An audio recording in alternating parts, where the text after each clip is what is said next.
L'équipe municipale et moi-même vous accueillons aujourd'hui pour l'inauguration de la traversée de notre village de Pont-Aubert. Ce fut un projet ambitieux pour notre petite collectivité d'un peu moins de 400 âmes. Cette opération a commencé à germer dans notre esprit aux élections de 2014. Une première étude de faisabilité a été initiée dès 2015 par le bureau d'études Verdi. Elle nous a permis de se mettre autour d'une table, de travailler en équipe, de se poser les bonnes questions, de faire des choix, de mener des réflexions sur les objectifs à atteindre et d'obtenir les premières estimations financières. Le cabinet Merlin a pris la suite du projet en l'affinant tant au niveau technique, paysager que financier. Situé dans le périmètre de l'église, monument historique, il a fallu composer sur le plan paysager et architectural pour ne pas dénaturer le site. Le résultat final est le reflet des échanges avec son service. Veolia, avec qui la commune est liée par un contrat d'affermage, a aussi été un atout pour nous. C'est le groupement Colas Idéverdé qui a été désigné pour tout ce qui concernait la voirie communale et départementale. Tant que leur équipe était intervenue, nous avions du mal à nous imaginer le rendu de notre projet. Ce n'était qu'une série de tranchées. Et petit à petit, l'image d'une œuvre qui se crée, nous avons pu en distinguer l'esquisse, visualiser ses formes et ses contours, l'illuminer de couleurs. La société s'est adaptée avec brio à l'intervention des différents corps de métier, aux imprévus liés à des problèmes techniques, aux difficultés d'approvisionnement créées soit par le Covid ou la guerre en Ukraine. Et comme si cela ne suffisait pas, est venu s'égreffer l'enfouissement des réseaux secs.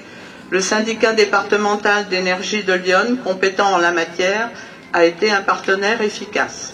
L'entreprise TPIL s'est chargée des travaux.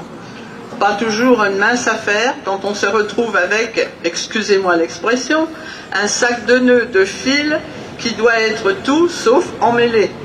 La société Citeos a géré l'éclairage public, Enedis l'électricité et Orange la partie téléphonie. C'est rajouter la préparation future de la fibre, projet porté par le département et suivi par Iconic. Plusieurs montages financiers ont été élaborés pour minimiser le reste à charge communal.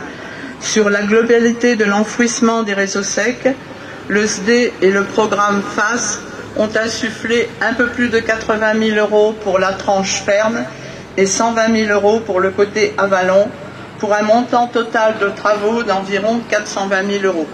Le département de Lyon a été un acteur important. Le schéma d'assainissement ayant été réalisé, la réfection de la voirie a pu être envisagée.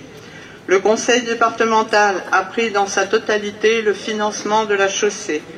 Un investissement assez conséquent pour lui, 202 000 € pour la tranche ferme et 175 000 € pour la tranche conditionnelle.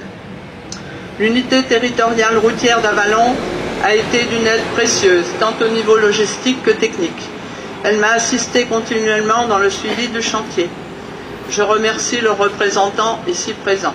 Il nous a fallu trouver les financements. Nous avions fait la promesse à la population de ne pas augmenter les impôts. Le coût de l'aménagement de la traversée s'élevait, sans la voirie départementale et les réseaux secs, à environ 1 713 000 €.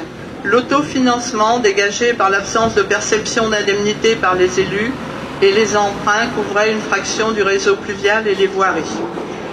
La commune a eu de la chance d'avoir des organismes qui nous ont soutenus, aidés, conseillés, mais aussi reboostés des fois.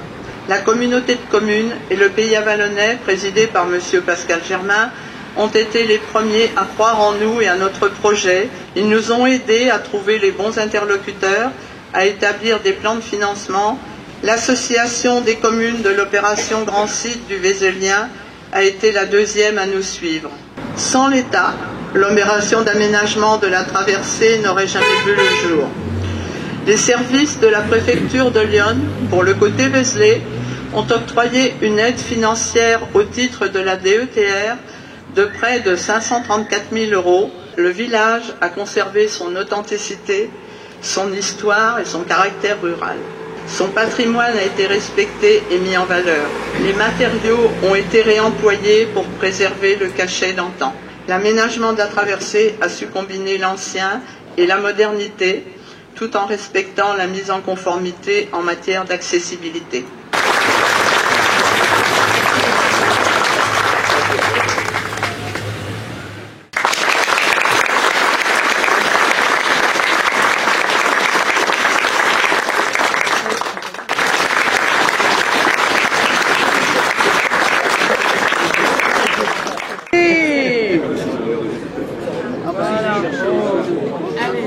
Allez.